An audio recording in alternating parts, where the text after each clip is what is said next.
এটাই আমাদের জন্য খুবই আসলে প্যাথেটিক, আমরা খুবই কষ্ট পাচ্ছি। সেক্ষেত্রে আমি বলবো যে এটা একটি দুর্ঘটনা ছিল যে আমরা জিততে পারি। নিদাস ট্রফি ব্যতীত আমরা কখনোই কিছু পাইনি, বরাবরই আমরা হতাশই হতে হচ্ছে। ক্রিকেটটা আমাদের আবেগের জায়গা, ক্রিকেটটা আমাদের আনন্দের জায়গা, কিন্তু আনন্দের খোরাক খুঁজতে গিয়ে বারবারই আমরা কষ্ট পাচ্ছি।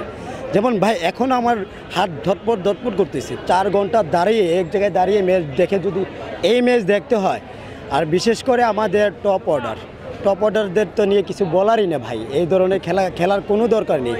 মাস শেষে আপনারা 8-10 লাখ টাকা বেতন নিচ্ছেন, যদি এই ধরনের ক্রিকেট খেলেন কী লাভ?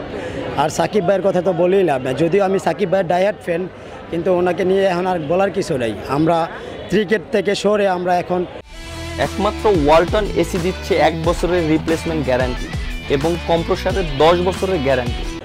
বিজ্ঞাপন বিজনেস নিয়ে আমরা খুব বেশি সিরিয়াস। শুধু সাকিব না, প্রত্যেকটা ক্রিকেটারদের আমাদের দেখতেছি।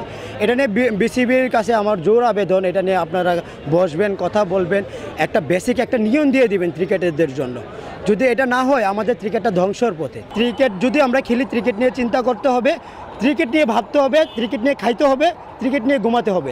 এমন না যে ক্রিকেট বোর্ড আপনাকে বেতন দিচ্ছে না, আপনি চলতে পারতেছেন না, আপনি খাইতে পারতেছেন না, আপনার বিজ্ঞাপন করতে হবে, আপনার বিজনেস করতে হবে, আদার্স কিছু করতে হবে। যেমন আপনার বলেন, ইউএসএ বলেন, আদার্স যে ছোটো টিমগুলো, যেমন একটা কর্ম পাশাপাশি তারা ক্রিকেটটা খেলছে। আমরা তো এমন না, আমরা আমাদের প্রফেশন ক্রিকেট, আমরা ক্রিকেট ঠিক রেখে আদারওয়াইজ যা করি আমাদের ম্যাটার করবে না।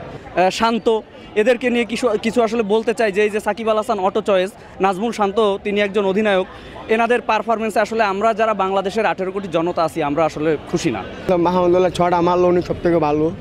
6টা মারার পর ক্যাচটা ধরে লাগছে বা লাস্টে উচিত আসলে সাকিবেরও বাইরের দরকার, সাকিবও বাইরে নাই, হৃদয় বেরিয়েছে। তামিম ধর আঙ্গর বাংলাদেশের বড় প্লেয়ার তামিম বল হ্যাঁ নাই গা, মাসাবিও নাই, বড় বড় প্লেয়ারটিরে বাদ দিয়েছে। ভালো প্লেয়ার থাকলে আমাকে ম্যাচটা জিতুন দিত, ম্যাচটা সে নিশ্চয় হারানো হয়েছে। আজকে আম্পায়ার উনি কী করছে, বারবার আঙুল হয় দেয়। অস্ট্রেলিয়া, নিউজিল্যান্ড, ইংল্যান্ড ক্রিকেট খেলে বুদ্ধি দিয়ে, বাংলাদেশ খেলে গরুর মতন। এই গরুর মতন খেললে কোনো সময় ক্রিকেট খেলা ভালো হয় না।